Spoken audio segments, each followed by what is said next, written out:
Guys, we have again another unboxing. Iwan ko ba napahilig ako ngayon sa scroll ng Shopee.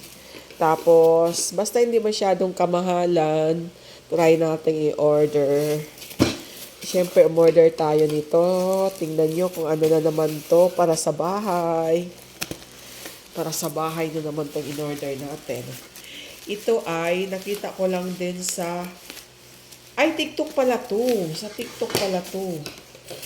Oh my God, sa TikTok. Hala, sana lang okay. Sa TikTok ko pala ito in-order, chick. Sana lang okay, guys. Pero, nakita ko to, masyado naman tong gamit sa bahay. Lalo pat mahilig kang magprito-prito. Ay, ang cute pala nito. So, sa picture, ang laki. Kaya nga, talaga ba? Oh...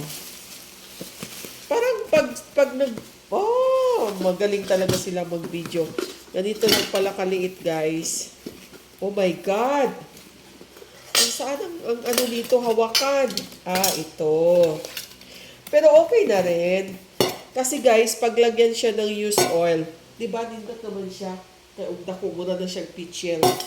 So guys, after magprito, dito masasala lahat ng dumi, tapos itatapon.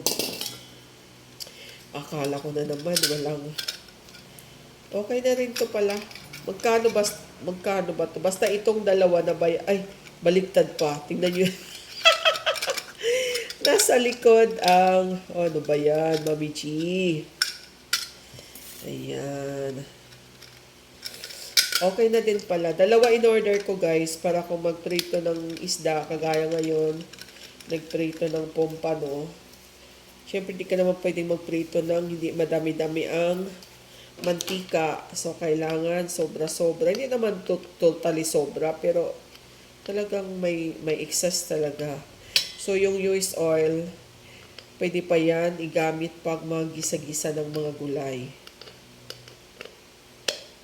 Okay. O, diba? Sold na. Ay, maganda pala. Maganda siya. Jane, tingnan mo. Maganda. Tapos, dili lang ni mo iyabo, sumasala na katungkuan, labay na diretsyo. Ugasan sa ani before gamiton, Jane, ha? Pero pwede na ni mo gamiton dito sa katong sa mantika na to na po pano. Very good pala. Sa TikTok ko to nakita, guys. Okay naman pala. Kala ko maliit masyado. Mas maliit nga yung na-order kong paglagyan ng butter. Masyado siyang maliit. Kaso lang, amoy China, pero okay na rin. Inamoy China pa. Ayan. Maganda siya. Sana lang hindi to magkalawang. Mura lang to, 258, dalawa na. Kasi, ang delivery charge niya is isa na lang. Pag dalawa kasi bilhin nyo, same item, same talaga lahat. Wala nang delivery charge sa bawat isa. Kahit 10 pa yan, isang delivery charge. Pero pag umorder ka ng paiba-iba, ibang size, medyo malaki-laki nito konti. So, another delivery charge naman. So, instead na mura lang yung binili nyo, biglang tumaas ng dahil sa delivery charge. Ay. Hindi naman siya ganun kamahalan, pero okay lang, guys. Kasi used oil lang maglalagay dito. Ay, hindi pala. O, diba? Worth it siya. Maganda. I like. Dalawa siya. For fish and for carne. I like it. Maganda. So, that's all. Medyo nahilig tayo ngayon sa mga Shopee, TikTok. Pero worth it ito. I like this.